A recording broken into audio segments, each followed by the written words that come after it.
আসসালামু আলাইকুম। কেমন আছেন সবাই? আমরা সবাই ভালো আছি আলহামদুলিল্লাহ। আজকে একটু মেঘলা দিন। করিম গার্ডেনের জিওব্যাগ অর্চার্ডে এসেছি। সাথে একটা নতুন গেস্ট এসছে, আগে ইন্ট্রোডিউস করে দেই। পিছনে আছে যথারীতি হীরা ও ভিডিও করছে, আমাদের পুরনো করিম গার্ডেনের মেম্বার। তে প্লিজ ইন্ট্রোডিউস yourself. জি, আমি মোহাম্মদ মুন আহমেদ, হাজী মোহাম্মদ আনিস বিজ্ঞান ও প্রযুক্তি বিশ্ববিদ্যালয় কৃষি অনুষদ। আজকে আমার এখানে এসে খুব অনেক ভালো লাগছে। এখানে এসে আমি বিভিন্ন রকমের জাতের গাছ দেখলাম, বিশেষ করে আম গাছ। আমাদের সামনে আছে এই মালয়েশিয়ান কাঁচা মিঠা কাঁচা মিঠা আম, এটা টেস্ট আমি করব। দেখলাম, এখন আমরা টেস্ট করব। তে এখানে এসে কি মনে হয় যে বাংলাদেশ এগুচ্ছে কৃষিতে? হ্যাঁ, আমি আসলে এখানে এসে খুবই বিস্মিত এই কারণেই যে একসাথে এতগুলো আমের গাছ আমি আগে কখনো দেখিনি। তো এত যখন ভ্যারাইটি। হ্যাঁ, এত ভ্যারাইটি, এই ভ্যারাইটিগুলো দেখে মনে হলো যে না, আসলে আমাদের কৃষি অনেক দূর এগিয়ে গেছে। এরপরে আমরা সাইট্রাসে যাব, একটু ফুড আমরা একটু টেস্ট রিভিউটা করে নিই। প্রথমত জেন্টলম্যান, অতীব দুঃখের সহিত জানাচ্ছি, এই যে বর্ষার বর্ষার আউটপুট হলো এটা। এই যে সব বর্ষায় পচে গেছে। এই যে, তো ভাবলাম যে গেস্টকে দিয়ে একটু রিভিউ করাই। বর্ষাতে যে অস্ট্রেলিয়ান অল সিজন আপেলগুলো পড়ে যাচ্ছে, এই যে দেখেন কালার এখনও আসেনি, এই ছোটো ছোটো আপেলগুলা সব পড়ে যাচ্ছে, এটা কিছুতেই ঠেকানো যাচ্ছে না। আমি ভুল করেছি, আমি ছিলাম না মাঝখানে। এটা উপরে আসলে পলিথিন দিয়ে ছাদ না দিলে এই এত বর্ষা আমার দিনাজপুরে আমি দেখিনি।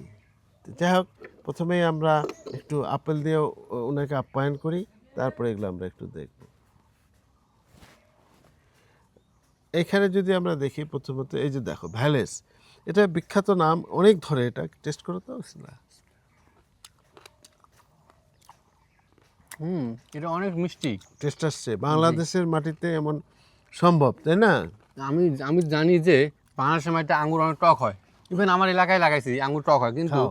এটা খাওয়ার পর আমার বিশ্বাস হচ্ছে যে না, বাংলাদেশেও আঙ্গুর চাষ করে লাভবান হওয়া সম্ভব। যদি টেকানো যায়। হুম এটা হলো সেই অস্ট্রেলিয়ান অল সিজন আপেল। খুব খারাপ লাগছে কাটতে, কারণ এটা ম্যাচুর এখনও হয়নি। এটা জাস্ট এখনও প্রায় মাসখানেক বাকি ছিল, কিন্তু এটা ড্রপ হয়ে গেছে। এটা ড্রপ পারিনি আমি। এটা খেয়ে দেখো দেখি কেমন হয়েছে।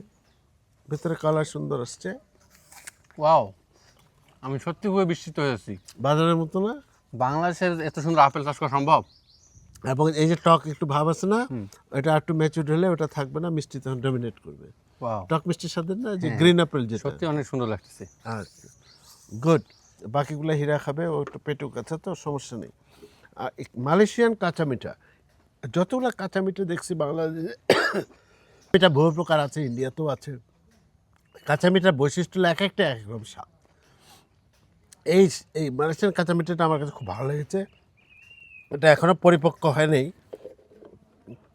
ওর সৌজন্যে আমরা একটু একটা পারলাম যে দেখে আটি হয়েছে কিনা।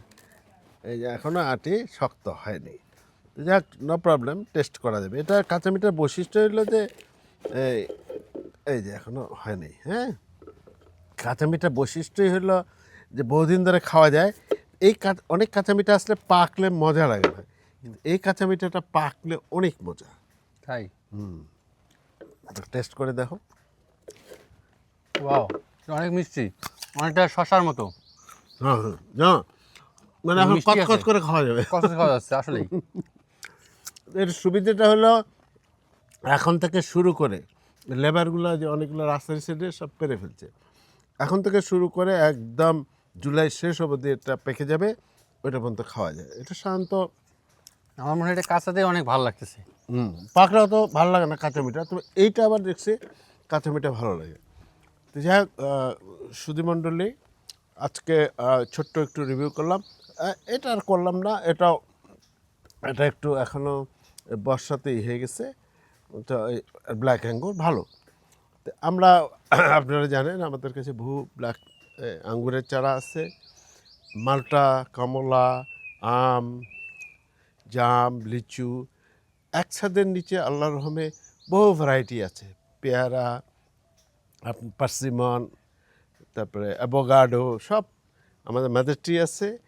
আমরা শুধুমাত্র নারিকেল আর সুপারি ছাড়া সব আমরা নিজেরা করি। দোয়া করবেন, ভালো থাকবেন, এর জন্য দোয়া করবেন নিউ স্টুডেন্ট যেন প্রতিষ্ঠিত একজন এগ্রিকালচারিস্ট হতে পারে। আল্লাহ হাফেজ।